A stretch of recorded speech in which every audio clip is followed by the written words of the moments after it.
सिद्धाणं नमो आयनीयाणं नमो वज्रायाणं नमो लोये सर्वसामनं सिद्धं शुद्धं परमीयजलिन्दवर्णेमि चन्दमकलङ्कं गुणरेणभूषणोदयं जीवस्य परुवणं गुच्छम्।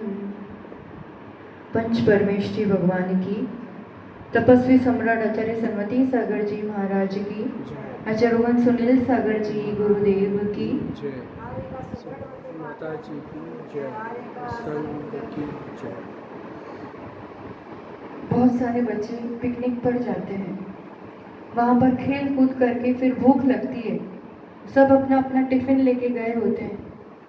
सब बच्चे अपना अपना टिफिन खोल के भोजन करने लगते हैं। उसमें से एक बच्चा उन सभी को देखे जा रहा है, उसका मन भी बहुत हो रहा है, उसकी इच्छा भी हो रही है, भूख भी लग रही है और सबको देखे जा रहा है और दुखी हो रहा है। तो उसमें से फिर एक बच्चा कह ही देता है कि भूख लगी तो अपना टिफिन खोल और खा और आनंद से रह। ऐसे ही इस संसार में भी सभी एक दूसरे को देख रहे हैं कि इसके पास है इतना, इसके पास इतना, इसके पास इतना। कभी सिद्धों को भी देखते हैं, सिद्ध प्रभु अपना ज्ञान का टिफिन खोल के सुख का भोजन आराम से परम आनंद को भोग रहे हैं और अपन उनको देख के ऐसे टकटकाई लगाई के मुझे सुख दे दो, इस टाइप की भावना रखते हैं। तो सिद्ध प्रभु भी, जिनेंद्र प्रभु भी हमें यही कह रहे हैं कि ज्ञानी तुझे जो चाहिए तेरे ही पास है, तू अपना टिफिन खोल, उसको भोग, उसका उपयोग वहाँ पर लगा। जो चाहिए हमें संसार में अपने ही पास है, उसका जब तक बोध नहीं है तब तक संसार परिभ्रमण है। और जहाँ वो बोध हो जाता है फिर उस पर दृष्टि उपयोग वहाँ लगाकर उसका उपभोग करते जाते हैं, तो फिर हमेशा के लिए अपने ही उस भोजन का, अपनी संपदा का अपन उपभोग कर पाते हैं। बस इतना सा मार्ग है।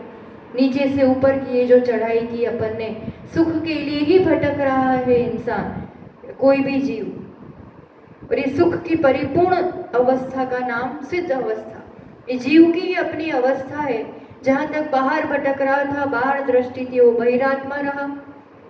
फिर ये बोध कि नहीं, जो है वो मेरे पास है, मैं ही उस शक्ति का, उस आनंद का, उस सुख का स्वामी हूँ।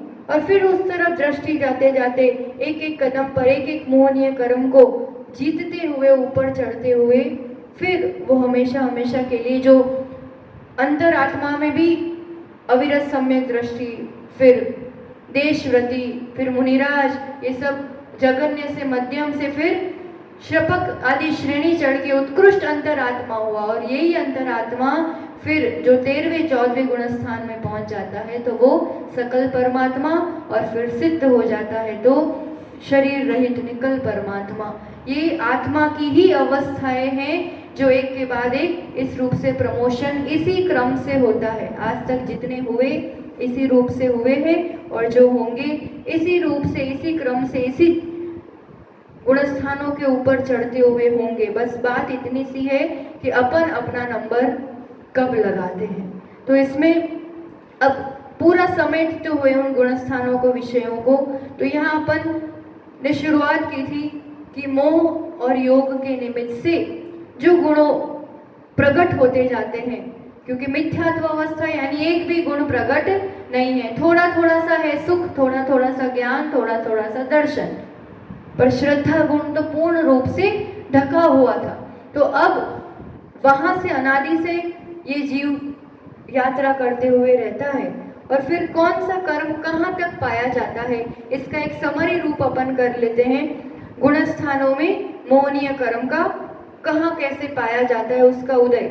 अपन स्कूल में जो बार ग्राफ पढ़ते थे ना, ग्राफ मतलब ऐसे दो रेखाएं, तो कौन से कहाँ तक, तो ये समझो अपन कर्म देखेंगे इस तरफ से, और ये जो 1 2 3 4 5 6 लिखा है ऊपर तक, वे गुणस्थान है। ठीक है, सबसे पहले कर्म से अगर अपन प्रारंभ करें तो दर्शन मोहनीय, सबसे पहले जीतने के क्रम में सबसे पहले कौन सा जीता जाता है या कौन सा खत्म किया जाता है, या ऊपर की चढ़ाई कब प्रारंभ होती है, मिथ्यात्व को उपशमन करके। तो मिथ्यात्व कहाँ तक पाया जाता है, किस गुण स्थान तक, पहले तक। पहले के ऊपर मिथ्यात्व का उदय नहीं रहता है। सत्व हो सकता है, पर यहाँ उदय की अपेक्षा अपन देख रहे हैं तो मिथ्यात्व का उदय पहले गुणस्थान तक, इसलिए ये पहला वाला ऐसे बना है, ये मिथ्यात्व का बनाया है। मिथ्यात्व पहले गुणस्थान तक, उसके ऊपर उसका उदय नहीं रहता है। फिर दूसरा अनंतानुबंधी, क्योंकि उसका साथीदार है, उसका फ्रेंड है, हमेशा साथ रहता है। पर अनंतानुबंधी कहाँ तक पाया जाएगा? पहले में तो रहेगा और दूसरे में भी होता है, क्योंकि सासाधन गुणस्थान ही उस अपेक्षा से बनता है अनंतानुबंधी के उदय से। इसलिए ये जो है अनंतानुबंधी चार कषाय, ये कहाँ तक पाई जाएगी? ये दूसरे तक बनाया है। ये एक समरी चार्ट है कि कौन सा कर्म कहाँ तक किस रूप से पाया जाता है। फिर तीसरा आएगा सम्यक मिथ्यात्व, है ना। तो सम्यक मिथ्यात्व यानी मिश्र प्रकृति, तो वो कहाँ पर उदय में होती है? कौन से गुणस्थान में? तीसरे में। तीसरे पूर्णता ही उदय में रहता है, ना ऊपर ना नीचे, उसका उतना ही गुणस्थान है। तो ये तीसरा गुणस्थान जो बनाया है ये मिश्र प्रकृति या सम्यक मिथ्यात्व प्रकृति। अब यहाँ पर एक और बनेगा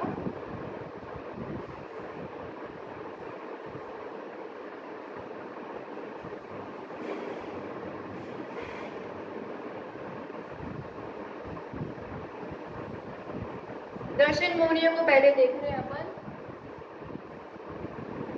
तो अब आएगी कौन सी प्रकृति? सम्यक प्रकृति, है ना। मिथ्यात्व हो गया, अनंतानुबंधी चार और सम्यक मिथ्यात्व हो गया। अब सम्यक प्रकृति, सम्यक प्रकृति कहाँ उदय में होती है? पहले में, दूसरे में, तीसरे में नहीं होती, चौथे में, फिर पांचवे में हो सकती है। शोभशम सम्यक दर्शन जहां जहां होगा वहां वहां सम्यक प्रकृति का उदय होगा, उसी से शोभशम होता है। तो चौथा, पांचवा, छठे में हो सकता है, सातवें में हो सकता है, आठवें में नहीं, है ना, क्योंकि आठवें से तो या तो उपशम करेगा या क्षय करेगा। शोभशम सम्यक दर्शन की अवस्था जितने में पाई जाती है, यानी चौथे से लेकर के सातवें तक, ये जो चौथे की लाइन है यहाँ से ये सातवें की लाइन,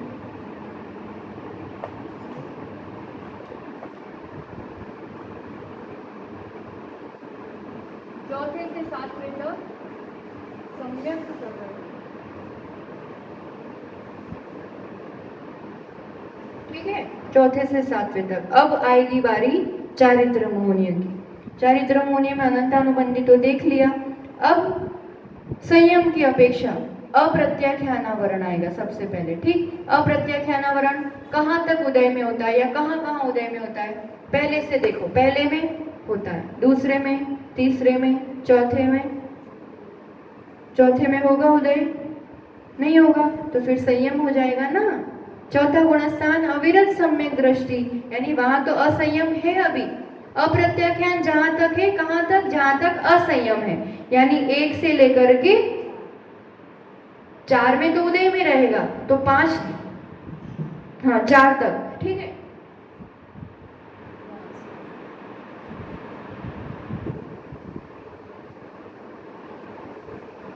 एक से लेकर के 4 तक रहेगा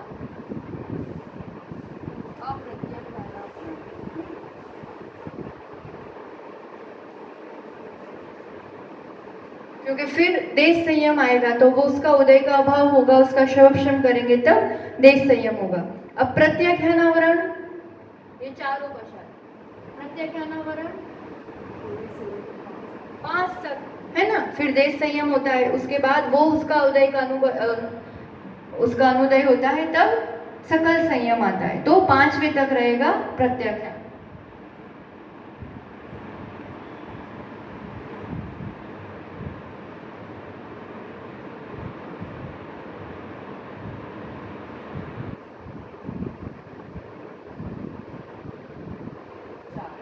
अब कौन सी कषाय बाकी रही? संज्वलन। संज्वलन में 1 से लेकर के सब में उदय में होता है ना।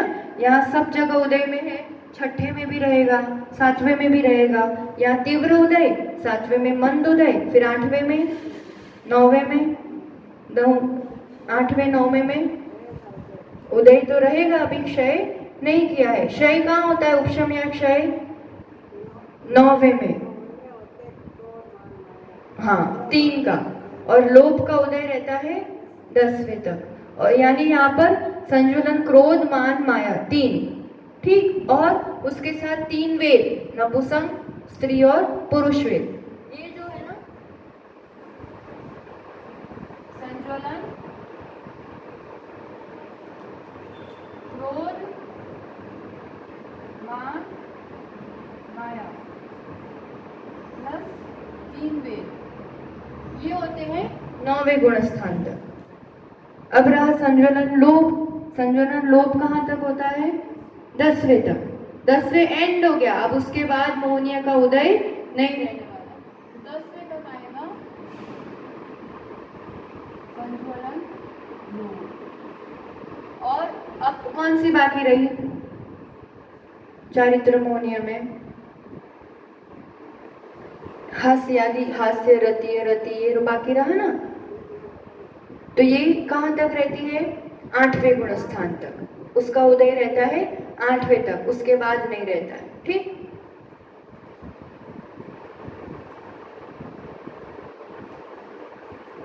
जो 9 कषाय वो 8वें तक रहेगा। क्लियर हो गया पूरा? एक तरह से पूरा हो गया कि कौन सा मोहनीय कर्म किस गुण स्थान तक उदय में रहता है। मिथ्यात्व पहले तक, अनंतानुबंधी दूसरे तक, मिश्र सिर्फ तीसरे में, सम्यक प्रकृति चौथे से 7वें में, अप्रत्यख्यान चौथे तक, प्रत्यख्यानावरण 5वें तक, संजुलन क्रोध मान माया और 3 वेद 9वें तक, हास्य आदि 6 8वें तक, और संज्वलन लोभ सिर्फ एक बचता है, वो 10वें गुण स्थान तक। और 10वें के बाद मोहनिया का उदय नहीं पाया जाता है। उसके बाद फिर गुण स्थान बनते हैं योग की अपेक्षा। तो योग कहाँ तक पाया जाता है, कौन से गुण स्थान तक? 13वें तक। और एक ही गुण स्थान है अयोग दशा वाला। तो यहाँ पर अपन थोड़ा सा जो जैसे 7 गुण स्थान तक अपन ने पूरा देखा था ना, एक समरी टेबल बनाया था, ऐसा यहाँ पर अपन आगे से 8वें से लेकर के 14वें तक का भी एक बार देख लेते हैं। 14 सबसे पहले शुरू करेंगे। सातिशय अप्रमद गुणस्थान वर्ती जीव श्रेणी चढ़ता है। श्रेणी कितने प्रकार की बताओ? श्रेणी आरोहण कितने प्रकार से होता है? नहीं, वो तो गुणस्थान। प्रकार कौन से? श्रेणी 2, उपशम श्रेणी, शपक श्रेणी। 2 प्रकार से चढ़ना हो सकता है ना। तो ये जो 8वें गुणस्थान से क्या प्रारंभ होता है? श्रेणी आरोहण, श्रेणी का चढ़ना प्रारंभ होता है। और ये श्रेणी 2 प्रकार से होती है। उपशम चारित्र मोहनीय को उपशम करके चढ़ेगा, मतलब उसमें वो कार्य होगा, और शपक में चारित्र मोहनीय का क्षय करके चढ़ेगा। अब इसमें श्रेणी चढ़ने वाला एक बार आप लोग ये बताओ, देखो जैसे सम्यक की अपेक्षा क्या अवस्था होगी उस जीव की? सम्यक कितने प्रकार के हो सकते हैं उसको? श्रेणी आरोहण करने वाला मुनिराज। तो सम्यक दर्शन, कौन सा सम्यक दर्शन होगा उसको? 2 प्रकार से हो सकता है ना? शायद सम्यक या उपशम। उपशम होगा द्वितीय उपशम की अपेक्षा, द्वितीय 7वें गुणस्थान में होगा, ठीक। अब ये जो जीव होगा, अब ये चारित्र का के लिए पुरुषार्थ करने वाला है। सम्यक के इन 2 में से कोई एक अवस्था वो 7वें गुणस्थान में बना देगा, ठीक। उपशम सम्यक वाला कौन सी श्रेणी चढ़ेगा? गुणस्थान पर श्रेणी कौन सी चढ़ेगा? उपशम श्रेणी, नियम से। उपशम सम्यक्त वाला उपशमक कहीं होता है, उपशम श्रेणी चढ़ने वाला ही होता है नियम से, उसके पास दूसरा ऑप्शन नहीं है। ये होगा उपशम श्रेणी वाला, ठीक। और शायिक सम्यक्त वाला, शायिक सम्यक्त वाला चारित्र में होने की अपेक्षा उपशामक भी हो सकता है, और शपक होगा तो फिर ये भी तो क्षय कर ही लिया है, बाकी का भी क्षय करता हुआ चलेगा। तो शायिक सम्यक के लिए दोनों ऑप्शन है, वो उपशम श्रेणी भी चढ़ सकता है और शपक श्रेणी भी चढ़ सकता है। शपक श्रेणी चढ़ने वाला एक बार चढ़ी तो चढ़ी, अब उसका सभी कर्मों का नाश हो जाएगा, अब उसमें रिटर्न गाड़ी नहीं होती, अब उसमें गिरना कभी भी नहीं होता है, और उपशम श्रेणी वाला नियम से गिरता है। और उपशम श्रेणी में शपक श्रेणी कौन चढ़ सकता है? एक तो व्रज ऋषभ नाराज वाला उत्तम सेनन का कोई मुनिराज, और सबसे बड़ी बात उनका किसी भी आयु का बंध नहीं हुआ होता है। अब इस भाव से भावों का अंत करना है, वही शपक श्रेणी चढ़ता है। और उपशम श्रेणी कौन चढ़ सकता है? आयु का बंध नहीं हुआ हो तो भी चढ़ सकता है कदाचित, और अगर आयु का बंध हो गया है तो नियम से देव आयु का ही बंध हुआ होगा तो ही चढ़ सकेगा।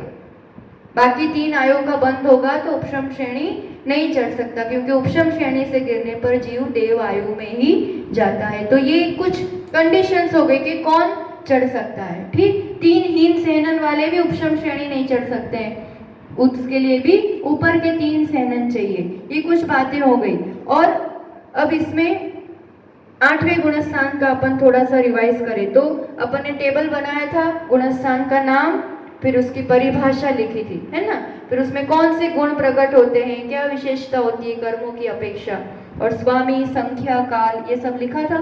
तो 8वें गुणस्थान की परिभाषा बताइए। 8वां नंबर, नाम क्या है उसका? अपूर्वकरण गुणस्थान। जैसा नाम है वैसा काम, प्रति समय जिसमें अपूर्व अपूर्व नए नए परिणाम होते हैं एक एक समय में, वो अपूर्वकरण गुणस्थान 8वां।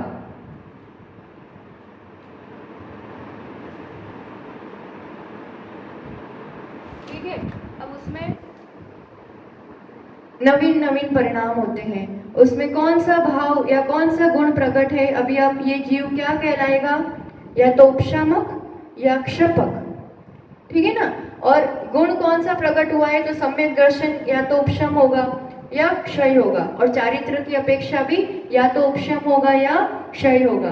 तो दोनों भाव उसके हो सकते हैं। इसमें भाव कौन कौन से होंगे? इसमें गुण की अपेक्षा देखेंगे तो एक तो सम्यक गुण होता है और एक चारित्र, ठीक है। तो सम्यक होगा, चारित्र भी होगा, दोनों चीज होगी। और भावों की अपेक्षा या तो उपशम होगा या शायिक होगा। कहने का तात्पर्य या शायोपशमिक भाव, सम्यक या चारित्र, किसी का भी शायोपशमिक भाव नहीं पाया जाता है, क्योंकि शायोपशमिक में थोड़ा दोष लगता है, थोड़ी शिथिलता होती है, तो उन परिणामों के साथ श्रेणी का आरोहण नहीं होता है। इसलिए ये खास कि दोनों का उपशम या शायिक भाव, ये गुण की अपेक्षा हो गया, ये भाव की अपेक्षा हो गया, ठीक, ये फिक्स हो गया। अब भाव के बाद अपन देखेंगे इसके स्वामी कौन होते हैं। मनुष्य ही होंगे, पुरुष द्रव्यलिंगी जो मुनिराज होंगे वही। और अभी जो कंडीशंस बताई थी, ऐसा सेनन वाले और इस रूप के आयुबंध वाले, ये जीव इसके स्वामी होते हैं। और अब इनकी संख्या कितनी होती है? एक तो मनुष्य गति के ही जीव होंगे, और संख्या कितनी होगी? तो इसकी भी जैसे अपन ने देखा था ना, 6ठे गुणस्थान में 5 करोड़ कुछ थी, फिर 7वें गुणस्थान में 2 करोड़ कुछ थी, तो अधिक से अधिक होंगे तो इस गुणस्थान में इतने जीव होंगे। और अब ये बताओ कि अब 8वें गुणस्थान की बात है, तो अब ये गुणस्थान 8वां गुणस्थान मोक्ष जाने के लिए जरूरी गुणस्थान है क्या? 8वां जरूरी है। 8वें में नहीं जाएंगे तब तक उसके ऊपर मोक्ष नहीं जा सकते, है ना। जैसे 6ठा 7वां जरूरी गुणस्थान है, ऐसे 8वां भी अनिवार्य गुणस्थान है। और इसमें हमेशा क्या जीव पाए जाते हैं? इस गुणस्थान में हमेशा जीव रहेंगे?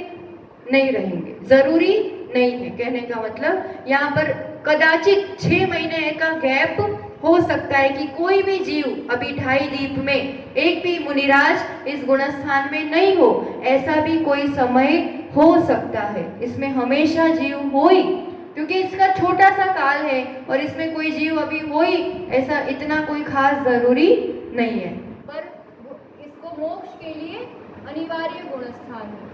अब संख्या की बात आई तो संख्या में दोनों तरह से समझना पड़ेगा। उपशम श्रेणी और शपक श्रेणी। उपशम श्रेणी वाले मुनिराज अलग होंगे, शपक श्रेणी वाले मुनिराज अलग होंगे। कोई भी एक ही श्रेणी चढ़ी जाती है, दोनों एक साथ नहीं होती है। तो उनकी भी संख्या है कि मैक्सिमम अगर इस श्रेणी वाले अब भी कोई इस गुणस्थान में कोई मुनिराज होंगे श्रेणी चढ़ने वाले तो कितने होंगे, तो यहाँ पर संख्या बता रहे हैं। उपशम में 299 और इसमें 598।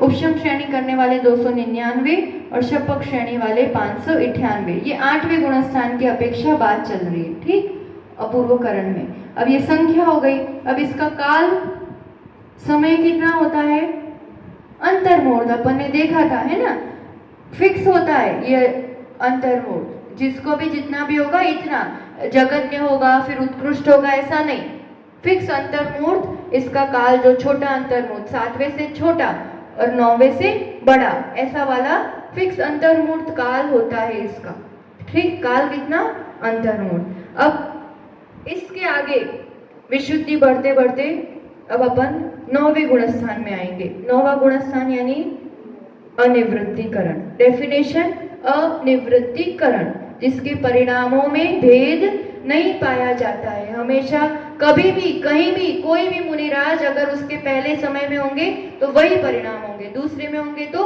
वही होंगे। चाहे भरत क्षेत्र से कोई 9वें गुणस्थान में हो, चाहे विदेश क्षेत्र से हो, कोई भी क्षेत्र में हो, पहले के चौथे काल में हुआ हो, आगे होने वाला हो, इससे उसको कोई फर्क नहीं पड़ता। कोई 9वें गुणस्थान वाला होगा तो उसके जब भी होंगे तब भी वही परिणाम, सेम परिणाम होते हैं। ये हो गया अनिवृत्तिकरण, ठीक। इसमें सब इसी के अनुरूप आएगा। स्वामी कौन होते हैं, वही मनुष्य गति, जो मुनिराज ऊपर चढ़े हैं वही। इसमें भी हमें ये अनिवार्य गुणस्थान है मोक्ष जाने के लिए। इसमें भी हमेशा जीव हो ऐसा जरूरी नहीं है। संख्या और भाव भी यही होंगे, या तो उपशम या शपक, सब चीजें यही कंटिन्यू होंगी। संख्या भी सेम, क्योंकि यही मुनिराज तो इसमें जाएंगे ना, इसलिए यही वाली संख्या आएगी। उपशम श्रेणी में 299 और शपक श्रेणी में 598। अब इसके संख्या हो गई। काल, काल भी यथा योग्य अंतर्मूर्त, छोटा अंतर्मूर्त पर फिक्स काल है इसका भी अंतर्मूर्त का। अब इसमें से आगे जाएंगे। अब इसमें गमन और आगमन देख लें अपन। 8वें में गमन यानी कहाँ जा सकते हैं ये जीव, ठीक है ना। तो 8वें वाला कहाँ कहाँ जाएगा, दो ही रास्ते हैं ना। 8वें वाला 9वें में जाएगा या गिरेगा, गिरने की अपेक्षा 7वें में भी जाएगा और मरण की अपेक्षा 4थे में जाएगा। ये गमन कहाँ कहाँ जा सकता है 8वां वाला, है ना। और आगमन मतलब कहाँ से आ सकता है 8वें में, तो 7वें से आएगा, फिक्स है वो तो, और गिरेगा तो 9वें से आएगा। इसके एक ही ऊपर नीचे ऑप्शन है, आएगा तो 7वें से भी या 9वें से। ये दोनों तरफ हो गया, चढ़ते टाइम, जाते टाइम वैसा, और गिरने के टाइम इस अपेक्षा से दोनों बन जाता है, क्योंकि उपशम श्रेणी से गिरेगा एक एक करके तो 9वें से भी 8वें में आएगा, फिर 8वें से 7वें में जाएगा, उस प्रकार से। तो ये इसका हो गया। 9वें गुणस्थान का अपन देखेंगे गमन और आगमन। गमन यानी कहाँ जा सकता है, 9वें वाला कहाँ जा सकता है, 10वें में जाएगा, और गिरने की अपेक्षा 8वें में जाएगा,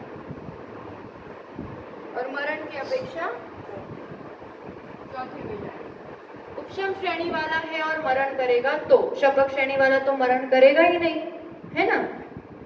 और आने का भी आगमन आएगा कहाँ से, या तो 10वें में से, चढ़ते समय 8वें में से, उतरते समय 10वें में से। ये हो गया उसका आगमन, कहाँ से आएगा जीव। अब 10वें गुणस्थान की बात करेंगे अपन इसी रूप से।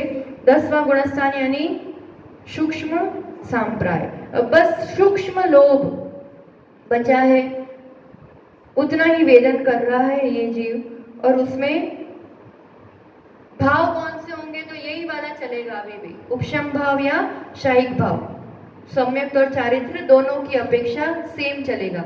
संख्या भी यही चलेगी, क्योंकि यही मुनिराज ऊपर जा रहे हैं, तो 299 उपशम में, 598 शपक श्रेणी में। संख्या भी यही, काल भी यही चलेगा, स्वामी भी वही रहेंगे, काल भी छोटा अंतर्मूर्त फिक्स होता है कि उतना अंतर्मूर्त काल होता है, और बहुत छोटा होता है। 10वें 11वें इन सब गुणस्थानों का काल बहुत कम होता है। तो ये काल हो गया संख्या। और आगमन की बात करेंगे, कहाँ कहाँ जा सकते हैं। पहले तो गमन, 10वां गुणस्थान,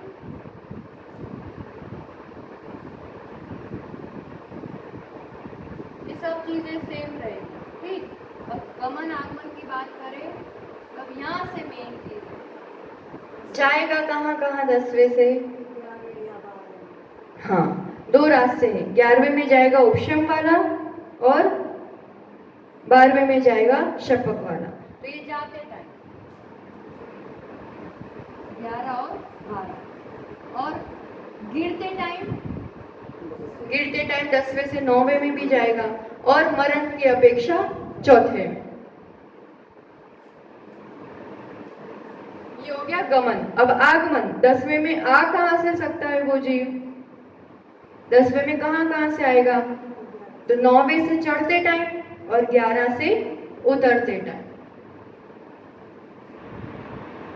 12वें से 10वें में आएगा, 12वें से 10वें में नहीं आता है। 11वें से 10वें में आएगा, 9वें से चढ़ते टाइम, 11वें से उतरते टाइम, गिरते टाइम नीचे। तो ये हो गया 10वें गुणस्थान का। अब आगे 11वें गुणस्थान का देखते हैं अपन। शांत मोह, गुण कौन सा प्रकट है, अभी वीतरागता है एक अपेक्षा से, क्योंकि मोहनीय का अभाव है, उदय का तो अभाव है, तो निर्मलता बहुत सेम होती है। शपक वाले की उपशम वाले की निर्मलता में फर्क नहीं होता है, अत्यंत निर्मल वीतराग अवस्था है, गुण वो प्रकट हो चुका है, और यथाख्यात चारित्र हो गया है। सम्यक भी उपशम होगा तो भी निर्मल है, और चारित्र मोहनीय, दोनों की अपेक्षा, सम्यक की अपेक्षा, सम्यक की अपेक्षा दोनों ऑप्शन है, या तो उपशम होगा या शायिक होगा, ठीक है। ये गुण और ये भाव, और चारित्र गुण की अपेक्षा उपशम ही होगा, क्योंकि उपशांत मोह में है, एक ही भाव है चारित्र की अपेक्षा। ख्याल आ गया। अब ये जो जीव है ये अभी छद्मस्थ है, ठीक है ना, छद्मस्थ है और पर वीतरागी है। मोह की अपेक्षा मोह खत्म हो चुका है, पर अभी पूर्ण ज्ञान नहीं हुआ है, ऐसी वाली अवस्था। यथाख्यात चारित्र वाला जीव पूर्ण निर्मल चारित्र, पूर्ण निर्मल सम्यक। बस फर्क इतना है कि बहुत कम काल के लिए होता है। जो मुनिराज चढ़े थे स्वामी तो वही है ना, जो मुनिराज ऊपर ऊपर चढ़ रहे हैं। जो उपशम श्रेणी चढ़े थे वो यहाँ पहुंचते हैं, वो मुनिराज। इसलिए इसकी संख्या कैसी हो जाएगी, उपशम श्रेणी वालों की संख्या क्या कही थी अपन ने, 299, 299। तो इसकी संख्या वही रहेगी, क्योंकि वही मुनिराज उस पे पहुंचने वाले हैं, इसलिए संख्या हो जाएगी 299। काल कितना हो जाएगा इसका, अंतर्मूर्त, और बहुत छोटा अंतर्मूर्त होता है। जैसे अपन कहते हैं ना शुद्र भव, सबसे छोटा काल कौन सा होता है, शुद्र भव का, जो अपन एक श्वास में 8-10 बार बोलते हैं ना, शुद्र भव, जो बहुत छोटा काल होता है। ऐसे 11वें गुणस्थान का 2 शुद्र भाव के बराबर, बस उतना सा काल होता है उसका। और जैसे समझ लो 1 सेकंड का 12वां भाग, इतना कम काल होता है इस गुणस्थान का, 1 सेकंड से भी कम, उसके भी जैसे भाग कर दो उतना टाइम होता है। उतनी टाइम के लिए इस निर्वल अवस्था में, उपशांत अवस्था में रहता है, पर फिर यहाँ से निश्चित रूप से वो नीचे गिरता है। और गिरने के कारण 2 कारण हैं, एक तो उसका काल ही इतना है, काल पूरा होगा, उपशमन पूरा होगा तो एक एक करके वापस कषाय उदय में आती जाएंगी, इसलिए गिरेगा। या तो मरण हो जाएगा तो मरण की अपेक्षा भी वो नीचे ही गिरेगा। ठीक, शायद सम्यक दृष्टि अगर होगा तो अधिक से अधिक चौथे तक जा सकता है। छठे सातवें में क्रम से 10, 9, 8 ये तो गिरेगा ही गिरेगा, यहाँ ज्यादा देर नहीं रुक सकता। पर फिर और चढ़ते टाइम जितना टाइम लगता है उससे बहुत कम समय लगता है उतरने में। चढ़ने में ज्यादा देर लगती है, उतरने में तो थोड़ी थोड़ी देर रुक के एक एक कषाय उदय में आती जाएगी और 8वें से 7वें में जाएगा, 7वें से भी 6ठे में जाएगा। अब वो मुनिराज अपने परिणामों को संभाल सके, शोभशम वाली अवस्था ले आए चारित्र की, तो 6ठे 7वें में काफी देर रह सकते हैं, ऊपर नीचे, छठा सातवा छठा सातवा, और शायद अगर गिर गए तो 5वें में, और गिर गए तो चौथे में। शायद सम्यक दृष्टि जीव जाएगा तो चौथे तक, ठीक, और उपशम वाला जाएगा कदाचित, और वो भी मिथ्यात्वादी भी सत्ता में पड़ी है तो पहले तक भी जा सकता है। तो ये 11वें गुणस्थान जिसका काल इतना कम है और इतनी संख्या है, उसका गमन और आगमन देखें अपन, ये थोड़ा समझना पड़ेगा इसको, है ना।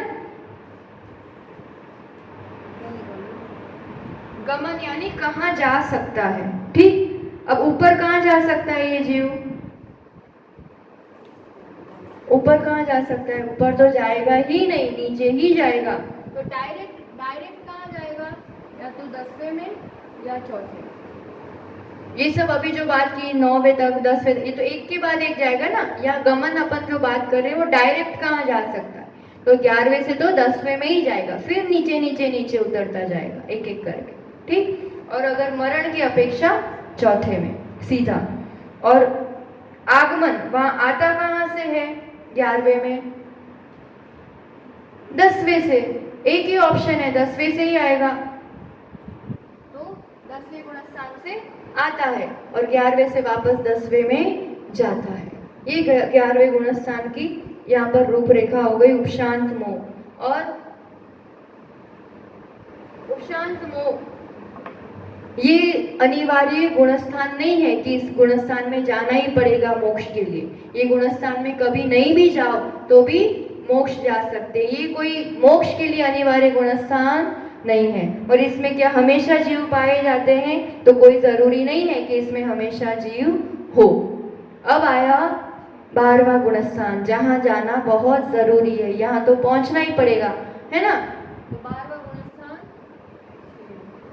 क्षीण मोह।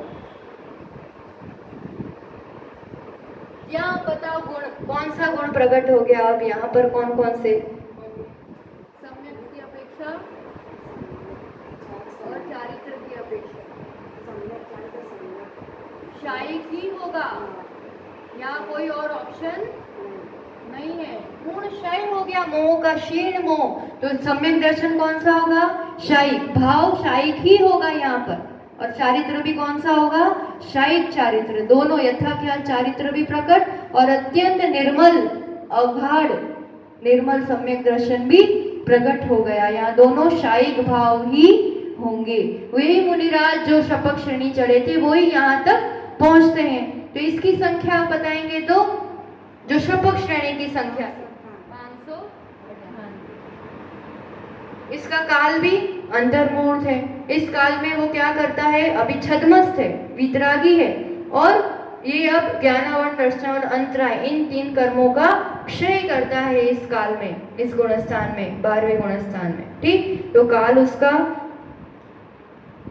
12वें गुणस्थान का अंतर्मूर्त काल है, और यह अंतर्मूर्त बहुत छोटा होता है, 4 क्षुद्र भव के बराबर, 1 सेकंड जितना, उतने में तो सब काम हो जाता है। क्योंकि ये पूरी श्रेणी और ये सब काम अंतर्मूर्त में तो पूरा टोटल काम 8वें से 7वें का, सातिशय से लेके 8वां, 9वां, 10वां, 12वां, 13वें तक पहुंचने में सब अंतर्मूर्त में काम फिनिश करना है ना। इसलिए जितना जितना ऊपर चढ़ता जाता है उतना उतना छोटा छोटा अंतर्मूर्त टाइम लगता है इसमें। तो एकदम छोटा सा काल इस 12वें गुणस्थान का होता है। और 12वें गुणस्थान में इतने छोटी सी देर के लिए, 1-2 सेकंड के लिए रह करके वह जीव कहाँ पहुंचता है, 12वें गुणस्थान से कहाँ से आएगा, में आएगा कहाँ से? 10वें से। एक ही रास्ता है और जाएगा कहाँ? 13वें। अब एक ही ऑप्शन, ठीक है, 12वें वाला नियम से जाएगा, गमन कहाँ करेगा? 13वें में, और आगमन कहाँ से होगा? 10वें में। 10वें में से सीधा 12वें में। कौन? शपक श्रेणी वाला मुनिराज। शपक श्रेणी वाले मुनिराज 12वें में जाएंगे और 12वें से नियम से 13वें में। ये एक ही रास्ता है अब यहाँ पर, ठीक। और अब पहुंचेंगे 13वीं में। 13वें में यानी सयोग केवली जिन, केवली भगवान अरिहंत परमेष्ठी हो गए। तीर्थंकर प्रकृति के बंध वाले होंगे तो फिर वो तीर्थंकर केवली होंगे, और बाकी जरूरी नहीं है कि सब तीर्थंकर हो। अरिहंत तो कोई भी मुनिराज कर्मों का क्षय करके, 4 घातिया कर्म को क्षय करके ये अवस्था पाई जाती है। अनंत अनंत सिद्ध हो गए तो कोई सभी तो तीर्थंकर नहीं होते, तो तीर्थंकर होना जरूरी नहीं है, पर 4 घातिया कर्म करके केवल ज्ञान सबका एक जैसा होता है, अवस्था सबकी एक जैसी होती है कर्मों की अपेक्षा। तो यहाँ पर तीर्थंकर केवली भी होते हैं, सामान्य केवली भी होते हैं, कोई उपसर्ग सहन करके केवली बना होता है तो उपसर्ग केवली होते हैं, अंतकृत केवली होते हैं कि केवल ज्ञान के बाद अंतर्मूर्त में ही मोक्ष चले जाते हैं। ऐसे प्रकार बहुत होते हैं, पर ये सबका गुणस्थान 13वां ही है। बस तीर्थंकर के लिए इतना होता है कि उनके लिए समोशरण की रचना होती है और इस रूप से होता है, और सामान्य केवली के लिए इस रूप की व्यवस्था नहीं होती है। पर केवल ज्ञान के बाद ये जीव धरा से 5000 धनुष ऊपर, मतलब ये जैसा ही 12वां गुणस्थान क्रॉस किया, 12वें गुणस्थान में, तो वो यहाँ मध्य लोक में किसी नदी तट पर, पर्वत पर, कोई भी स्थान पर कर्म भूमि में बैठा होगा वो मुनिराज। ये अंतरंग अवस्था चल रही है, बाहर से दिगंबर मुनिराज शुक्ल ध्यान में लीन है, और जैसा ये 12वें से 13वां गुणस्थान की चढ़ाई होती है, 4 घातीय कर्मों का नाश होता है कि वह मुनिराज, वह जीव 5000 धनुष ऊपर जाकर के विराजमान हो जाते हैं। सामान्य केवली के लिए गंधकुटी की रचना होती है, तीर्थंकर के लिए समोशरण की रचना होती है, पर ये यहाँ इतना ऊपर। और ये जो शरीर था मुनिराज का, कौन सा शरीर होता है मनुष्य को? औदारिक शरीर। अब ये औदारिक शरीर में 7 धातुएं भी है, रक्त, मांस, पीप आदि, और निगोदिया जीव भी इसमें वास करते हैं। 13वें गुणस्थान में जहाँ केवली भगवान के लिए अब वो औदारिक शरीर परम औदारिक हो जाता है। अब ये 7 धातुओं से रहित है, निगोदिया जीवों से रहित है, स्फटिक के जैसे अत्यंत निर्मल और पारदर्शी और ऐसा तेजस्वी शरीर होता है ये। अब योग तो है, मन वचन काय है, पर वचन का ऐसा उपयोग नहीं है, मन का उपयोग नहीं है, उसका कोई कारोबार नहीं चलता है, बस शरीर का ढांचा है। वो चलेंगे, फिरेंगे, दिखेंगे, सब होगा, पर वो परम औदारिक शरीर होता है। इसलिए हाँ, वचन पर वो बोलने की चेष्टा नहीं करते, होठ हिलते हो और बोलते हो, ऐसा नहीं, सर्वांग से वाणी खिरती है। वो तो जिस रूप से है, नासाग्र दृष्टि, हाथ में हाथ बंदे और होठ जिस रूप से दोनों है, होठ हिलते थोड़ी, वो कोई वचन वर्गणाएं उसका प्रयोग नहीं होता है, वो वाणी सर्वांग से खिलती है। इसलिए यहाँ पर इस रूप से जो अपन अरिहंत परमेष्ठी की जो प्रतिमा देखते हैं ना, उसी रूप से हाथ में हाथ बंधे और जो नासाग्र दृष्टि वाली, अब वीतराग केवल ज्ञानी, अब वीतरागी भी है, सर्वज्ञ भी है और हितोपदेशी भी है, जो सच्चे देव का स्वरूप होता है। ये इस आत्मा ने, उस अंतरात्मा ने विकास करते हुए परमात्मा पद को प्राप्त कर लिया, उस अवस्था को प्राप्त कर लिया। तो अब यहाँ पर सहयोग गुण कौन कौन से प्रकट हो गए? अब यहाँ पर शायिक संयम, ठीक है ना, और शायिक चारित्र, ये दो तो पा ही लिया था 12वें तक। अब यहाँ पर विशेष क्या प्रकट हो गया? शायिक ज्ञान और दर्शन। कल देखा था ना अपन ने 9 लब्धियां, ये सब गुण प्रकट हो गए। अब शायिक वीर्य, अनंत सुख, अनंत वीर्य, अनंत ज्ञान, अनंत दर्शन। अब शायिक वीर्य, ऐसे 9 लब्धियां, ये सब गुण प्रकट हो गए। भाव कौन सा होगा? शायिक भाव होगा इसके अंदर, है ना, और मोहनीय की अपेक्षा तो शायिक भाव। और संख्या, संख्या कितनी होगी यहाँ पर? 8,98,502। अर्यंत केवली अगर इस समय हो सकते हैं अधिक से अधिक तो कितने हो सकते हैं? 8,98,502। इतने अर्यंत परमेष्ठी अभी ढाई दीप में कहीं हो सकते हैं, तो इतने हो सकते हैं ज्यादा से ज्यादा। और गमन और इसका काल 13वीं गुणस्थान में कोई जीव कितनी देर रह सकता है ज्यादा से ज्यादा केवली अवस्था में, है ना? 8 वर्ष के बाद मनुष्य है तो 8 वर्ष के बाद उसको अंतर्मूर्त में सम्यक दर्शन और श्रेणी और ये केवल ज्ञान हो सकता है। और अधिक से अधिक आयु कर्म भूमि के मनुष्य की कितनी होती है? 1 पूर्व कोटि। ठीक, इसलिए 8 वर्ष, 1 अंतर्मूर्त कम 1 पूर्व कोटि, ये उत्कृष्ट काल हुआ। जगन्य तो अंतर्मूर्त से लेकर के बीच का सभी आ गया। जगन्य अंतर्मूर्त, उत्कृष्ट 1 पूर्व कोटि में 8 वर्ष, 1 अंतर्मूर्त कम, इतना काल। क्योंकि जब तक आयु रहेगी मनुष्य आयु तब तक ये 13वें गुणस्थान में केवल ज्ञान की अवस्था में, संयोग अवस्था में वो जीव रहता है। ठीक, तो ये काल हो गया संख्या। और गमन की बात करेंगे तो 13वें से कहाँ जाएगा? 14वें में। एक ही रास्ता है। और आएगा कहाँ से 13वें में? 13वें में आता कहाँ से? 12वें से आगमन, है ना? 13वें में जाएगा 14वें में, और आता कहाँ से है? आगमन कहाँ से होता है? 12वें से। एक ही रास्ता है। और लास्ट अपन देखेंगे 14वां गुणस्थान अयोग केवली। ये आयु का थोड़ा शेष रहने पर, जब शेष अघात्य कर्मों को नाश करना है तब इसमें ऊपर इस गुणस्थान में चढ़ता है अयोग केवली। अब योग नहीं होता है। और कितना समय है इसका? जिसे कहते हैं 5 लघु अक्षर अ, उ, ई, र, ली, जो लघु अक्षर होते हैं ना उसको बोलने में कितनी देर लगती है? उतनी ही देर का, उतने ही काल का ये गुणस्थान होता है। अघात्य कर्म और शरीर छूट जाता है। और इसमें ये सब अनिवार्य गुणस्थान है। 13वें गुणस्थान में पहुंचना ही पड़ेगा तो ही 14वें में जाएंगे। और 14वें को पार करके ही सिद्ध अवस्था मोक्ष तक के यात्रा में ये सब जरूरी गुणस्थान है। इसमें हमेशा जीव, जैसे 13वें में हमेशा जीव पाए ही जाते हैं, ऐसा कभी भी नहीं होगा कि कोई भी केवल ज्ञानी नहीं है। 14वें गुणस्थान में जीव हमेशा पाए जाए ऐसा जरूरी नहीं है, पर अपने मोक्ष जाने के लिए जरूरी गुणस्थान है। और संख्या की बात करें तो यहाँ अधिक से अधिक एक समय में हो सकते हैं तो 598, 598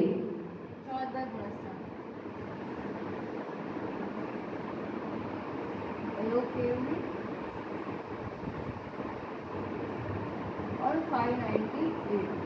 अब ये जो अपन इस रूप से ये गुणस्थानों का अपना और आगमन, यहाँ से गमन होगा सिद्ध अवस्था में। आता कहाँ से है? 13वें से, और जाता है सिद्ध अवस्था। एक ही रास्ता है यहाँ से। तो इस रूप से अपन ने इन गुणस्थानों में भी सब बात करी।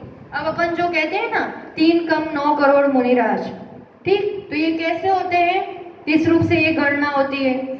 तो छठे गुणस्थान से गिनती लगाना, इतना करके आना होमवर्क, ठीक है? छठे गुणस्थान की संख्या हमने पहले लिखाई थी, 7वें गुणस्थान की, फिर 8वें 9वें 10वें उपशमक भी लेना, शपक भी लेना, फिर 11वें 12वें 13वें 14वें सबका टोटल लगाना, तो फिर आप वही संख्या आ जाएगी 3 कम 9 करोड़। तो इन मुनिराजों को, सच्चे भावलिंगी मुनिराजों को जो सिद्ध नहीं हुए हैं, जो अभी मुनि अवस्था में है और श्रेणी चढ़ रहे हैं और अनंत अवस्था में, उन सभी को अपन एक साथ नमस्कार कर लेते हैं। तो ये संख्या गिनती करके लाना।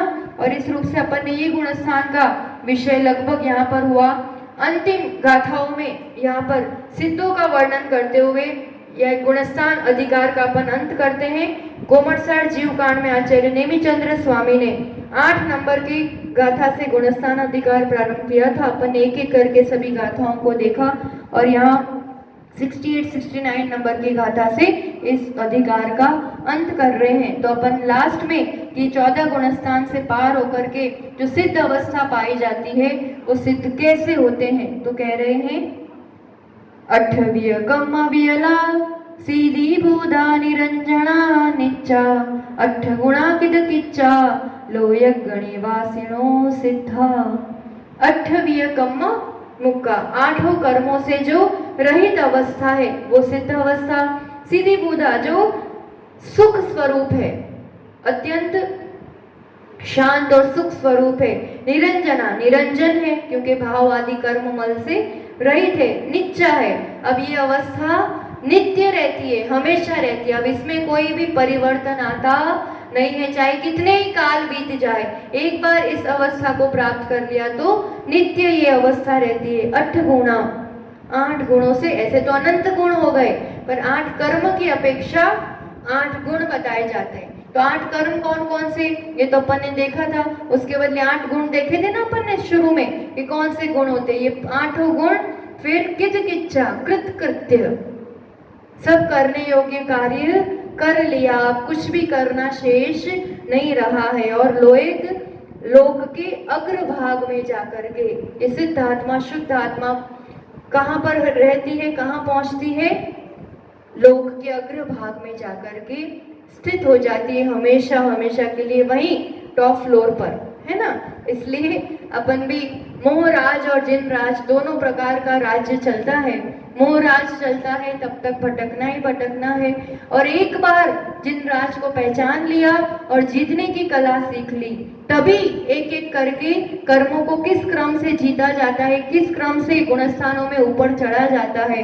और एक बार ये जिनराज बन गए, जीत गए, तीनों लोकों के विजेता बनना, और उसमें अपने इन गुणों का, अपनी सुख शांति और आनंद का अनुभव करना, यही इस जीव की वास्तविक अवस्था है और उसी ही प्राप्त करने योग्य है। इसी में जीव का हित है। तो गुणस्थानों को जान के हम अपने गुणों में वृद्धि करें, हम अपना स्थान ऊंचा चढ़ाए, ऊपर बढ़ाए, निर्मलता बढ़ाए, और इसको लक्ष्य में रखते हुए आगे हम इन गुणस्थानों में कर्मों की विवक्षा भी और देखेंगे। आज के लिए इतना ही। तो इसमें कुछ भी हो, आज लगभग अपने इन 28 क्लासों में गुणस्थान का विषय इस रूप से हुआ। आगे कुछ क्लासेस में अपन कर्मों की विवक्षा देख करके इस विषय को विराम देंगे। आज के लिए इतना ही। जय बोलो आचार्य भगवान सुनील सागर जी गुरुदेव की। जिनवाणी के ज्ञान से सूझे लोकालोक, सोवाणी मस्तक नमो सदा देत हूँ दो। हे जिनवाणी भारती तोय जपो दिन रैन, जो तेरा शरणागृह सो पावे सुख चैन। 9 बार नमः। द्वादशांग में जिनवाणी माता की जय। आचार्य भगवान सुनील सागर जी गुरुदेव की।